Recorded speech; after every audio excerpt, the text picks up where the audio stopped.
చిలక వాగుల మేళ చిందులేసేనేలా చిలకల తోరణం యాదాద్రి దేవలం వెలసిన శివనేడు వేములాడా చూడు ధర్మపురిలో ప్రణవనాదమే కదలాడు వాసిగా చదువంపే బాసరా తీర్థంబు అంబజోగులంబగాదిలో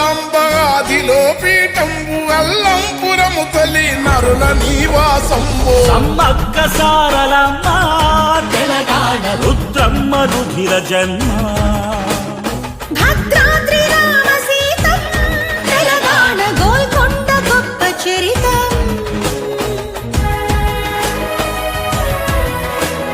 పాల్పురికి సోమన్న బసవా పురాణంబు దివి నుంచి భువికొచ్చి కొలువైన దేయంబు రామప్ప మందిరం 1000 స్తంభాలయము పద్యాలి కందము అప్ప కవి చందము